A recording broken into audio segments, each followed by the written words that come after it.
Assalamualaikum warahmatullahi wabarakatuh. Kita bertemu kembali dengan mata kuliah analisa kerusakan hardware. Pada pertemuan kali ini kita akan membahas tentang tugas-tugas yang sudah kalian kumpulkan. Di sini kita akan membahas tugas yang pertama adalah punyanya mahasiswa Nusril. Nah, seperti apa? Apakah tugas punyanya saudara Nusril itu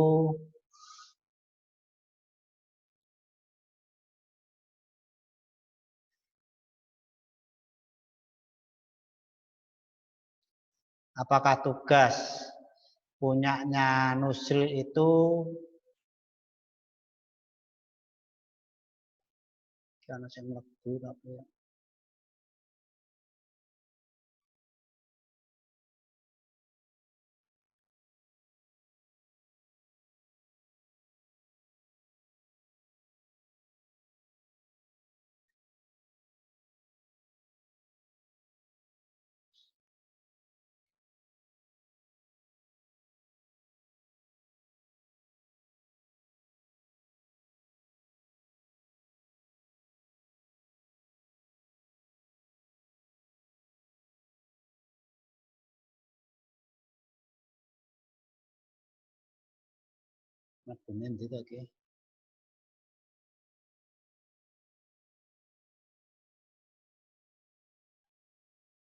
Halo. Halo. Halo.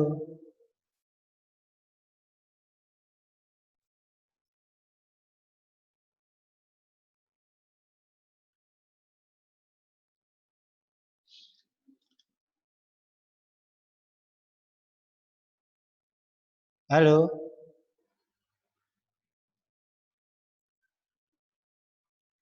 Ya, kita lanjutkan. Tugas mahasiswa Nusril akan kita bahas kali ini untuk yang pertama seperti apa.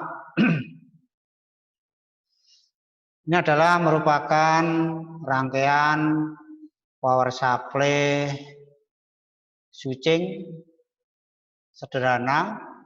Jadi ini sudah betul gambarnya. Cirinya adalah tegangan AC 220 volt langsung disearahkan dengan 4 buah dioda.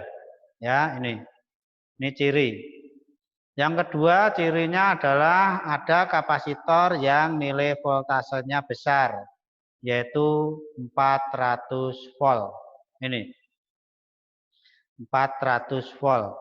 Ya, ini ciri daripada power supply switching.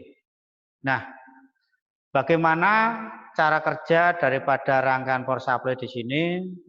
Ya, ini juga contoh yang kedua tugas ini juga merupakan power supply switching, yaitu tegangan AC input 220 volt disearahkan oleh 4 buah dioda lalu difilter oleh C1 dengan nilai 330 volt.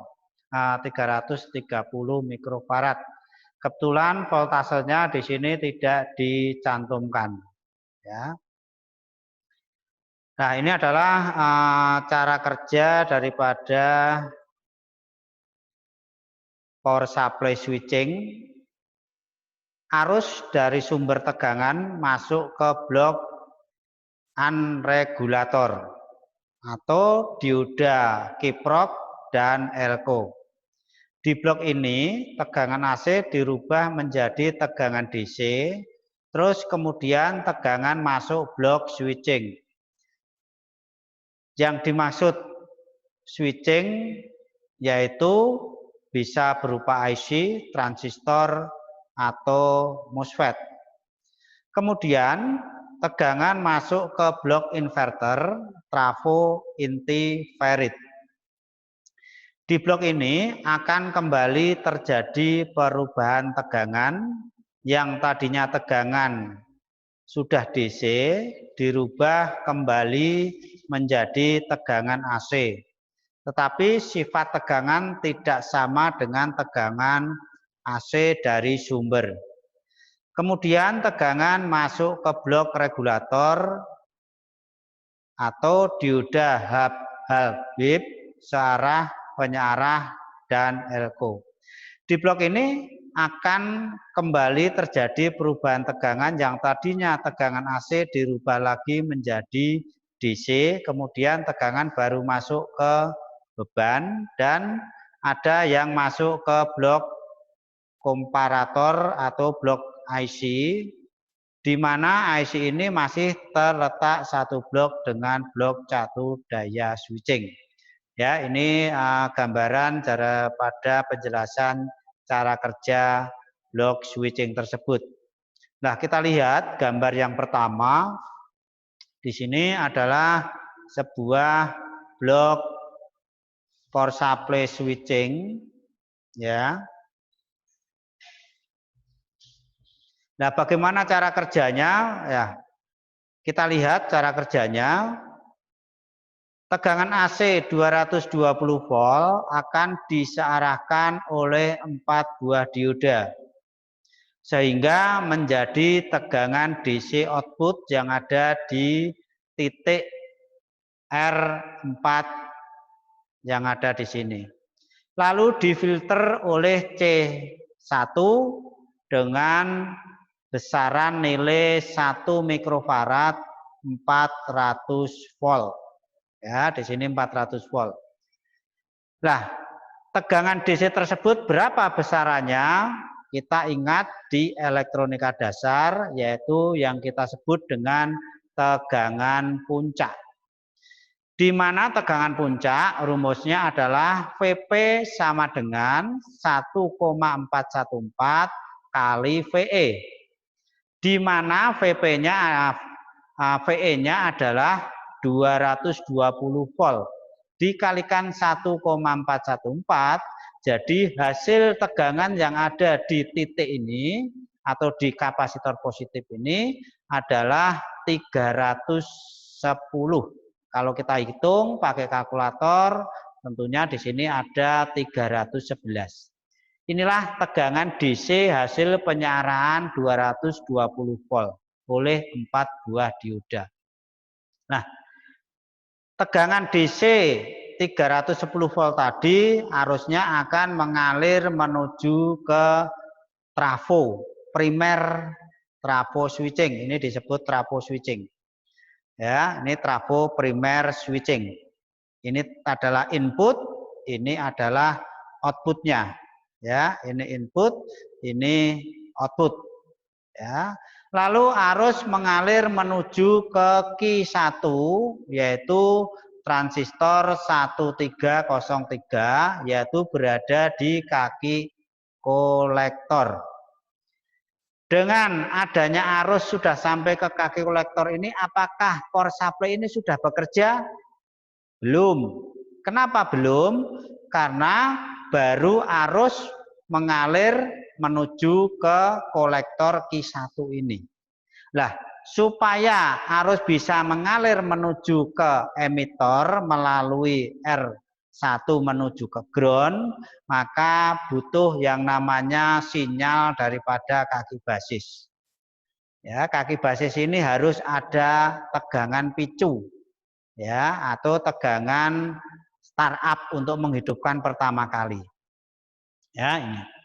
Nah, pada saat arus sudah mencapai di kolektor Q1 ini, tetapi belum mengalir menuju ke emitor, menuju ke ground. Berarti power supply ini belum bekerja. Agar bisa bekerja, tadi sudah dikatakan kaki basis ini harus ada yang namanya trigger atau tegangan picu.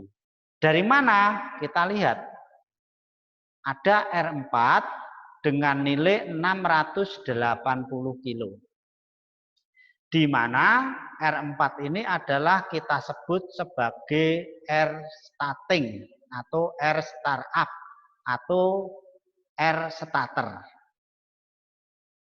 R starter ini fungsinya adalah untuk memberi tegangan menuju ke basis, ya, memberi tegangan menuju ke basis, yaitu melalui tegangan 310 melalui R4, maka akan ada arus mengalir menuju ke basis. Pada saat ada aliran arus dari R ini menuju ke basis, maka ada aliran arus dari kolektor menuju ke emitor menuju ke ground. Saat itulah kumparan primer ini bekerja, menginduksi daripada kumparan-kumparan sekunder seperti 9T, 8T, 8T ini menginduksi. Nah, dengan terjadinya induksi pada kumparan-kumparan sekunder, maka kumparan sekunder ini akan menghasilkan tegangan AC. Nah, tegangan AC di sini terutama untuk 9T akan arusnya mengalir menuju ke R5 dengan nilai 510 ohm. Arus AC tersebut akan mengalir lagi menuju ke C3 dengan nilai 103 atau kita sebut nilainya adalah sama dengan 10 nano. Ya, 10 nano atau sama dengan 0,01 mikro. Nah, arus yang melalui C3 ini akan mengalir menuju ke basis. Jadi 9T ini adalah merupakan sumber lanjut untuk mengerjakan Q1 agar power supply ini bekerja secara terus-menerus, ya, bekerja secara terus-menerus. Sedangkan pada saat 9T ini sudah menghasilkan tegangan untuk diberikan ke kaki basis, maka arus di R4 ini sudah tidak digunakan lagi. Jadi untuk sumber lanjut adalah dari 9T ini untuk diberikan ke Q1. Nah, arus yang diberikan ke Q1 ini AC atau DC di C3 ini. Nah, karena di sini adalah hanya ada R dan C, maka arus yang dialirkan menuju basis ini adalah tegangan AC atau arus AC.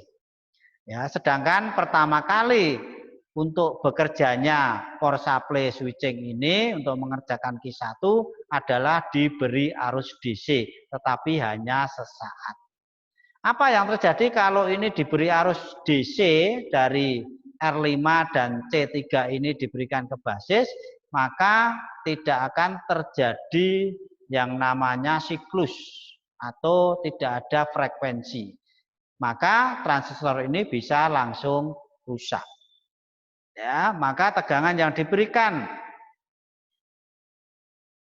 atau yang diterima oleh Q1 ini adalah arus AC, ya, yang memiliki frekuensi masuk ke kaki basis. Ini adalah sumber lanjut daripada tegangan untuk kelangsungan kehidupan daripada rangkaian power supply ini.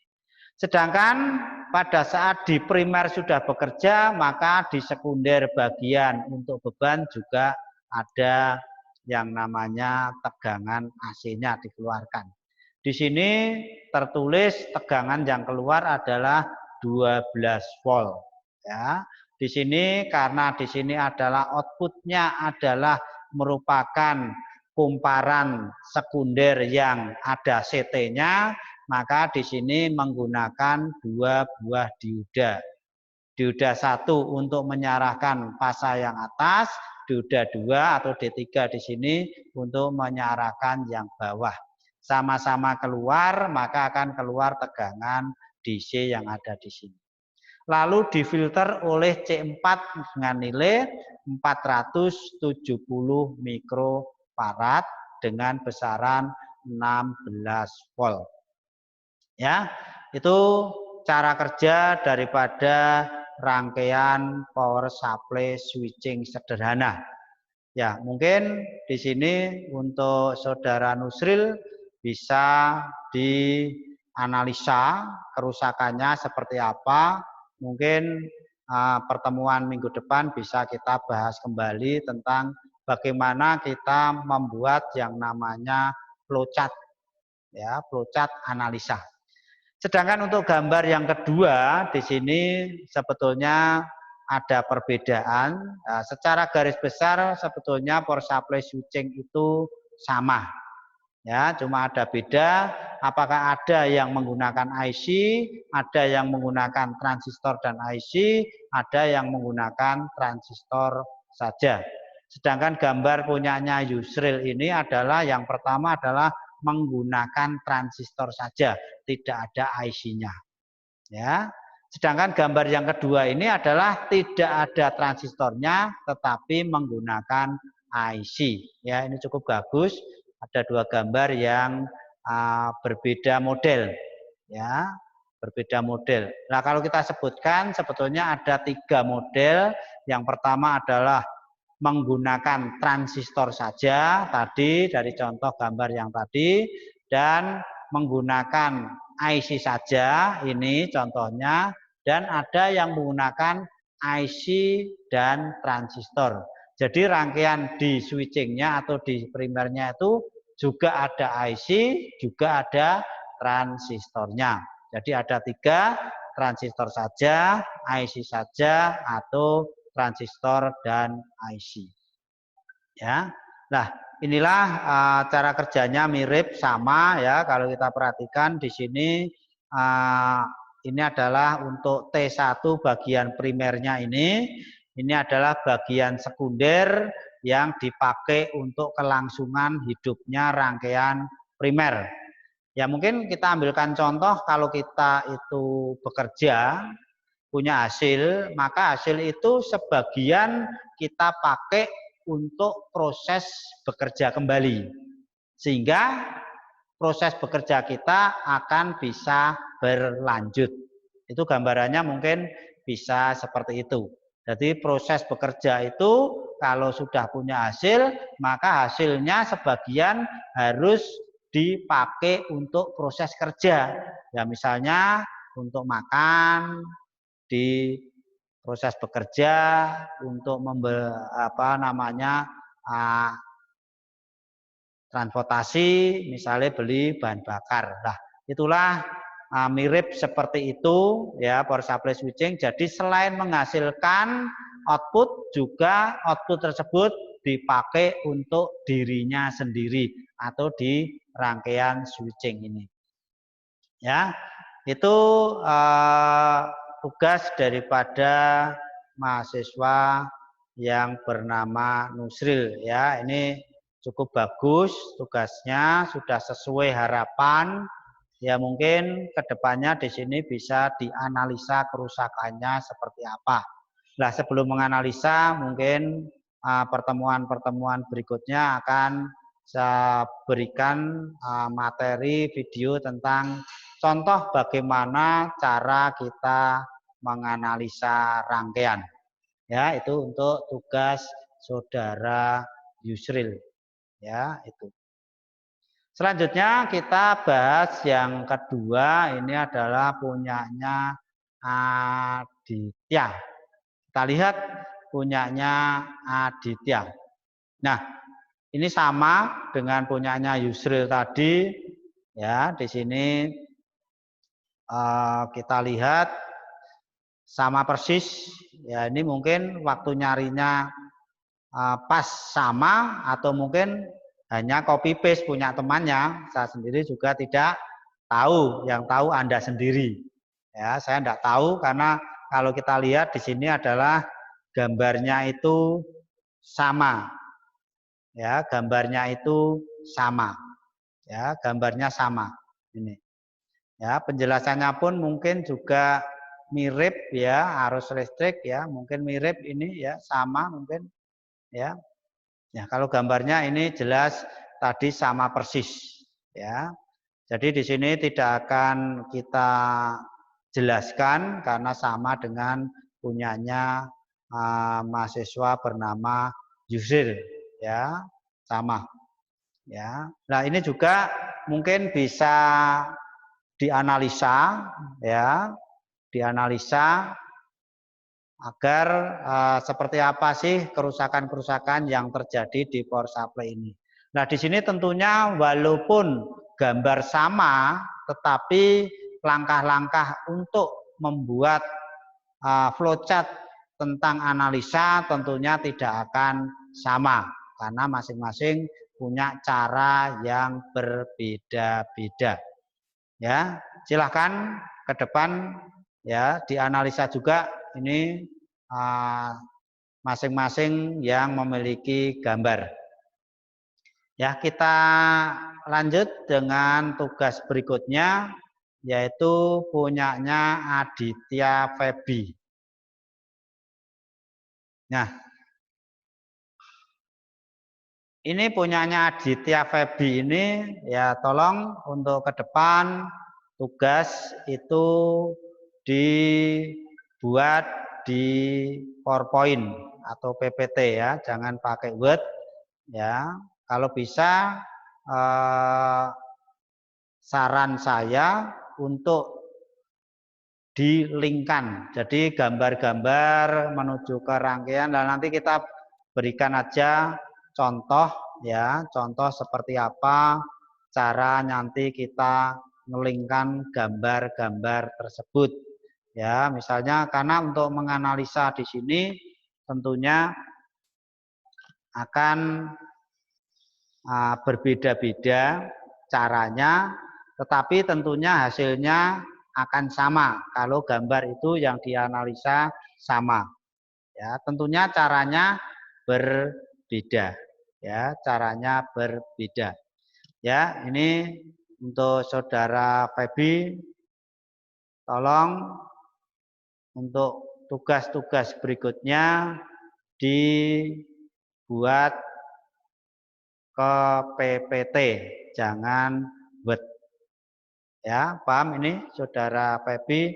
Silahkan ke depannya dikumpulkan, lalu mungkin Anda bisa analisa. Dan gambar ini sama tadi punyanya Yusril. Jadi Yusril itu punya gambar 2, ternyata gambarnya sama dengan punya Febi. Ya, Febi Hadi ini sama. Ya, sama tadi punyanya si siapa tadi ya yang sudah saya tampilkan tadi itu sama juga. Ya. Nah, tolong itu nanti dianalisa ya seperti apa. Kita lanjut di sini untuk tugas berikutnya adalah Edi Widianto. Ya, Aditya Saputra tadi sama ya. Nah, ini juga sama ya, gambar skema power supply ya, sama punyanya Yusril juga ya. Jadi mungkin tadi sudah saya katakan bisa karena menemukan gambar yang sama itu prediksi saya yang pertama, prediksi yang kedua mungkin ya hanya ngopi milik temannya. Ya, ngopi milik temannya. Ya, kita lihat di sini penjelasannya seperti apa. Kita slideshow saja. Nah, sama persis kan? Ya, bedanya apa? Enggak ada bedanya. Ya. Nah, bagaimana cara kerjanya? Di sini ya, kalau kita perhatikan ya agak berbeda kalau penjelasannya, tetapi gambar sama. Ya. Kita lihat tegangan AC dari sumber 220 volt akan langsung menuju ke dioda bridge untuk disearahkan yang semula tegangan AC menjadi tegangan DC. Nah, kita lihat gambarnya. Jadi tegangan AC 220 volt ini disearahkan oleh 4 buah dioda yang ada di sini. Ya, 4 buah dioda yang ada di sini. Ya. Terus penjelasan lagi, dioda bridge tersebut sebagai primer rectifier menuju ke kapasitor C1 dan C2 yang berfungsi sebagai primer filter. Nah, C1, C2 itu mana? Kita lihat C1 ini, C2-nya adalah ini. Ya, C2-nya ini. Nah, ya, sebagai filter. Ya, ini sebetulnya yang pokok filter adalah C1-nya ini. Karena ini adalah polaritas atau kita sebut LO, nilainya pun cukup besar. Ya, kalau ini adalah nilainya sangat kecil, yaitu 102, itu sama dengan nilainya hanya 1 nano. Ya, 1 nano. Ya, sehingga fungsi ini adalah hanya untuk mengembalikan arus AC-nya saja, ya, untuk mengembalikan arus AC lalu ke atas lagi. Maka karena C ini bisa melewatkan arus AC, ya, kalau DC ditahan, AC-nya diteruskan, ya. Terus penjelasan lagi, yang berfungsi sebagai filter tadi kapasitor untuk meratakan tegangan DC hasil dari penyarah gelombang dari dioda bridge menuju ke transformator bagian primer dan menuju ke dioda yang dipasang terbalik. Ya, dioda yang terpasang terbalik dan menuju ke kaki transistor bagian kolektor. Dioda kondisi reverse bias sehingga jika timbul tegangan induksi diri maka dioda akan meredamnya dengan cara mengkonsletkan tegangan itu atau dioda lebih sanggup meredam tegangan kejut besar di ketimbang transistor. Untuk tegangan DC tersebut dipakai untuk membentuk sistem regulator PWM dengan power regulator transistor Q1 yang dipakai untuk mengendalikan transformator. Ya, jadi transistor ini tadi dipakai atau sebagai switching ya, sebagai saklar saja untuk mensaklar tegangan DC yang diberikan ke trafo ini. Kita tahu sifat trafo bisa menginduksi, bisa induksi itu karena ada tegangan AC. Nah, karena ini diberi tegangan DC, maka tegangan DC tersebut harus dipotong-potong atau dibuat frekuensi. Nah, bagaimana cara membuat frekuensi sebuah tegangan DC?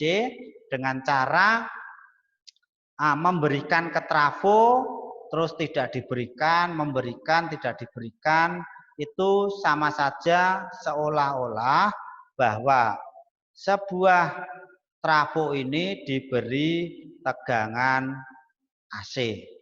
Ya, mungkin sudah saya jelaskan di pertemuan sebelumnya, ya, sudah saya jelaskan bagaimana prinsip kerja secara garis besar tentang apa itu power supply switching.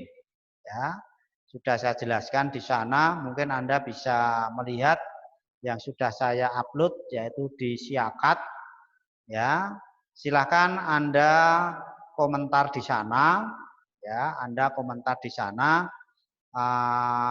untuk presensi Anda. Ya, jadi kalau Anda tidak ada nama Anda di presensi di sana, tidak ada komen, ya, berarti Anda saya anggap tidak melakukan kuliah online. Ya, jadi silakan di Siakat itu Anda buka, lalu Anda absen di sana. Karena dasarnya Anda masuk atau tidak berdasarkan nama Anda yang tertera di Siakat itu. Ya. Dan silakan saat absen harus tepat waktu, yaitu di jam kuliah paling tidak misalnya lebih ya mungkin tidak di hari berikutnya, yaitu 1 jam setelah video di-upload di jam kuliah.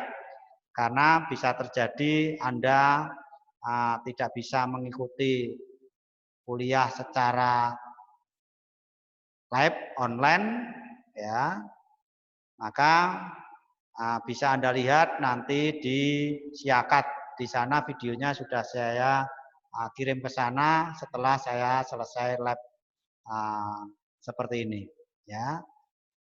Silakan Anda seperti kemarin, ya, di sana juga sudah saya siapkan videonya. Kita lanjut. Ya, ini penjelasannya.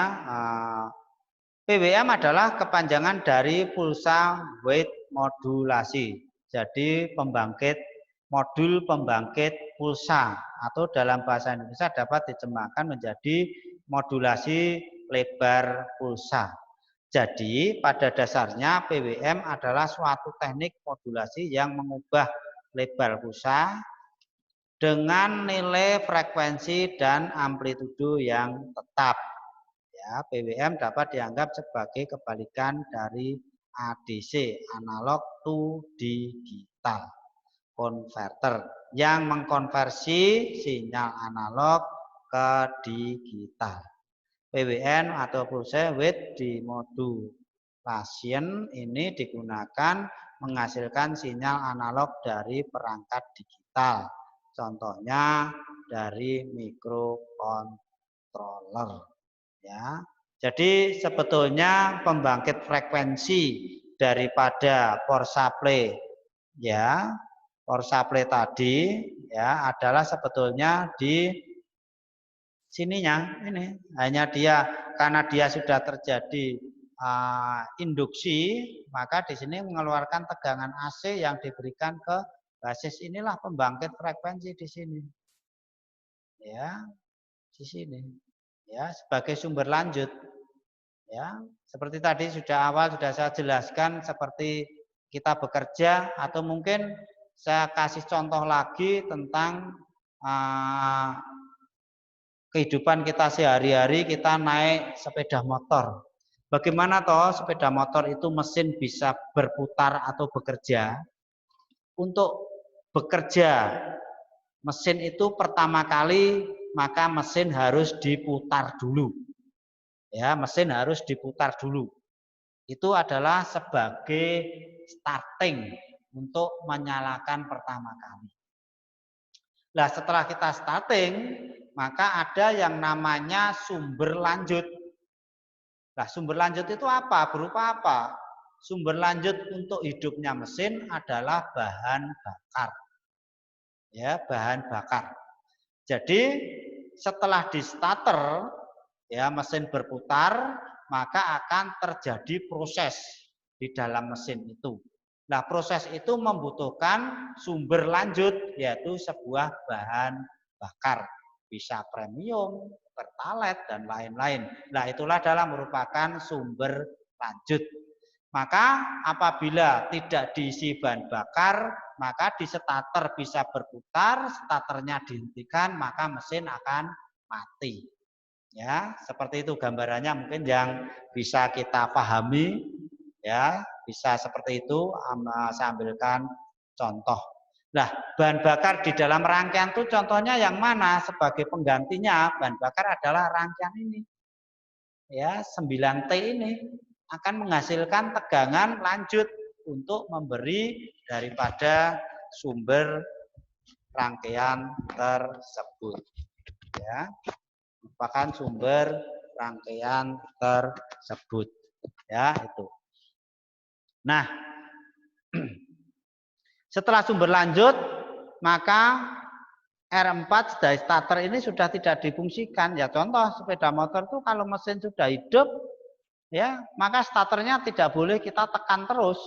Ya, dinamo starternya bekerja terus tidak boleh, maka akan merusak dinamo starter. Kalau sudah hidup, ya sudah, dinamo sudah dipakai lagi. Misalnya kita lepas pun tidak ada masalah selama mesin masih hidup. Begitu juga R ini, R starting ini, ya, R starting ini walaupun nanti kita ambil setelah bekerja, ini tidak ada masalah, power supply ini tetap bekerja terus. Nah, itu mungkin gambaran contoh daripada secara garis besar prinsip kerja power supply switching. Jadi ada starting. Ya, starting, setelah di start maka setelah bekerja ada sumber lanjut untuk menghidupkan power supply itu secara kontinu. Ya, itu gambaran power supply switching. Nah, inilah tugas-tugas yang Anda kumpulkan. Silakan untuk mahasiswa yang lain yang sekiranya belum mengumpulkan, silahkan mengumpulkan, karena tugas ini saya masukkan ke absensi, ya, terus saya nilai hasilnya seperti apa. Jadi jangan berharap ya tidak masuk atau tidak ada kegiatan kuliah ini, terus Anda seenaknya tidak memperhatikan jam-jam kuliah, ya, tidak mengumpulkan tugas, tidak hadir absen di siakat dan lain-lain, maka saya anggap Anda tidak ikut kuliah. Jadi walaupun kita tidak ketemu tatap muka, tetapi melalui online inilah adalah sebagai pengganti tatap muka. Maka absen silakan dikerjakan atau diisi, disiakat. Ya, itu yang pertama. Tugas-tugas yang saya berikan melalui grup WA atau secara langsung dari video yang saya upload di Siakat itu juga sudah saya jelaskan. Ya, sehingga kalau Anda melakukan apa yang saya harapkan, tugas-tugas dikumpulkan, mengikuti kuliah secara online ini, ya, karena absen di sini saya tulis nama-namanya, tugas juga saya tulis, saya masukkan ke absen secara manual. Jadi dari data-data tersebut maka kita bisa menilai, ya, oh mahasiswa ini perlu mendapatkan atau nilainya sekian sekian, ya, oh mahasiswa ini karena tidak aktif mungkin bisa terjadi kuliah ulang. Ya, mungkin bisa terjadi kuliah ulang. Ya, itu mungkin materi yang bisa saya sampaikan. Mungkin ada tugas lain, mungkin ada yang mengumpulkan lagi, bisa kita lihat, ya. Mungkin bisa kita lihat, ya, seperti apa. Ada tadi sudah kita bahas, yaitu miliknya si Nusril, ya. Saudara Nusril ini sangat rajin, jadi setiap tugas sudah mengumpulkan. Terus saudara Aditya Saputra, ya, ini tugas 2 juga Aditya Febi. Ya, tolong tadi sudah saya sampaikan Aditya Febi ini untuk tugas dibuat dari PowerPoint, ya. Terus berikutnya adalah Edi Widianto. Jadi silakan kalau nanti ngirim tugas ke email saya, tugas tersebut diberi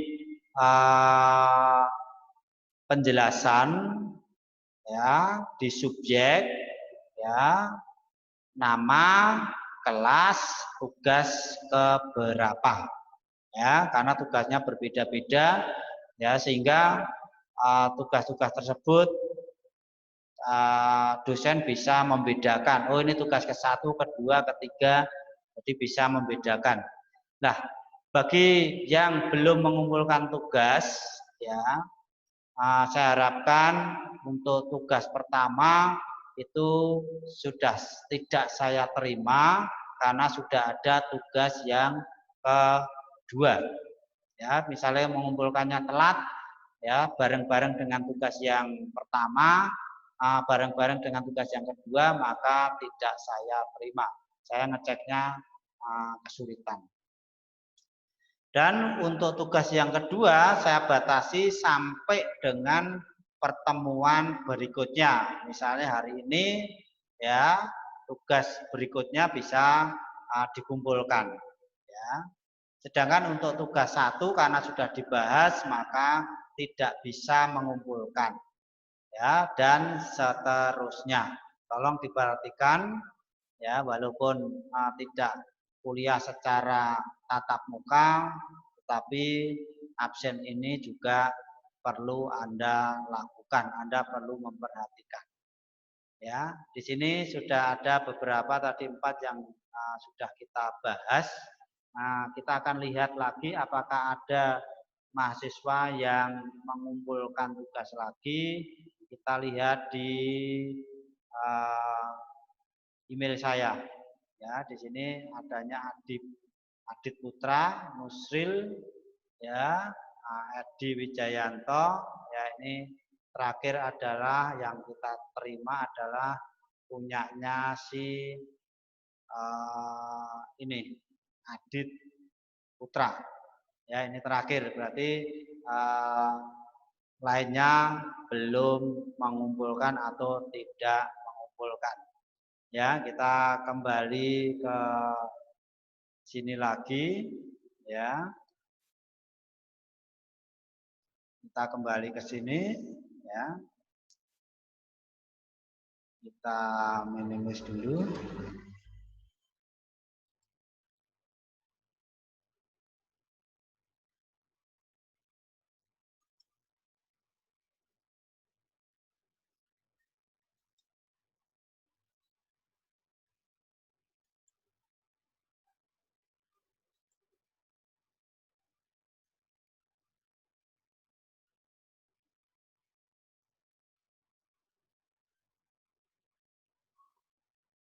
Ya, demikianlah materi yang sudah kita sampaikan hari ini.